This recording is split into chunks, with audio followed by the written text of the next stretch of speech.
चाचा उसके बनाने वाले टिक्की पे एक सीक्रेट मसाला छिड़कता था। वो मसाला पुश्तों से आ रहा एक रहस्य था।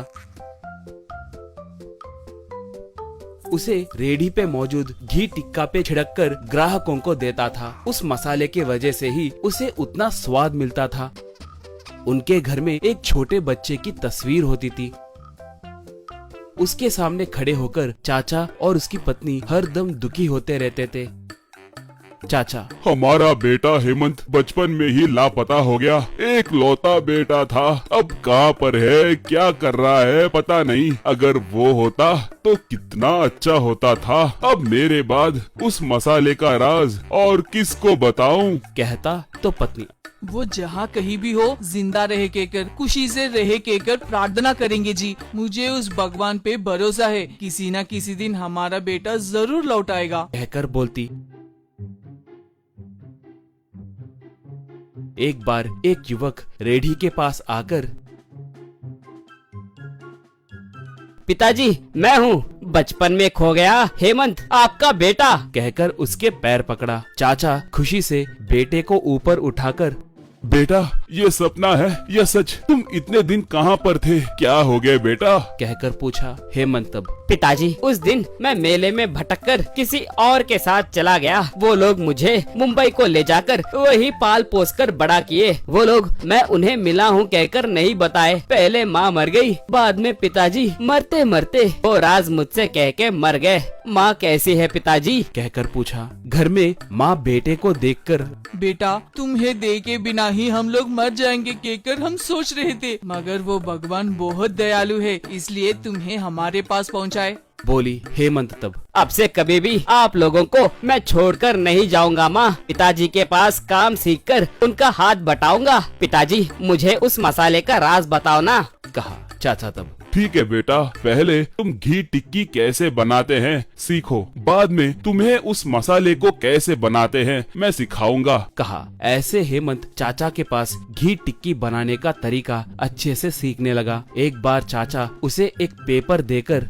बेटा हेमंत, इस पेपर में उस मसाले को कैसे बनाते हैं वो सब लिखकर दे रहा हूँ, इसे देखकर तुम खुद मसाला बना सकते हो। कहकर उसे पेपर दिया। हेमंत उसे लेकर कहकर हंसने लगा। माँ आश्चर्य में पड़कर, क्या हुआ बेटा, ऐसे क्यों हंस रहे हो?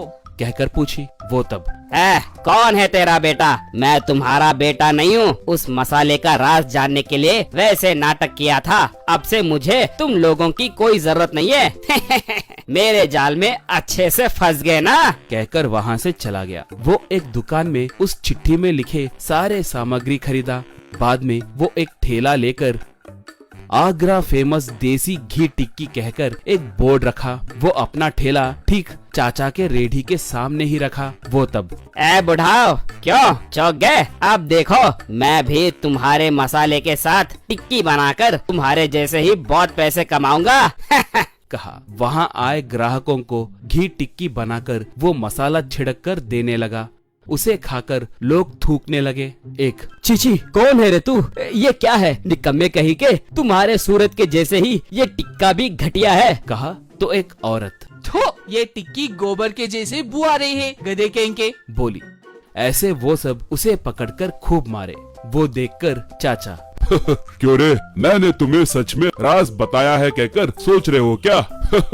तुम्हारे जैसे ही मैंने भी नाटक किया। पहले दिन ही तुम चोर हो कहकर मुझे पता चल गया था, क्योंकि हमारे हेमंत के हाथ पे एक निशान था, वो तुम्हारे हाथ पे नहीं है। और ऊपर से वो मेले में नहीं घूमा, इस गांव में घूम गया था। वैसे भी उसे उस मसाले के बारे में बिल्कुल पता नहीं था, मगर तुम आते आते ही मसाले के बारे में पूछे, तभी मुझे शक हुआ।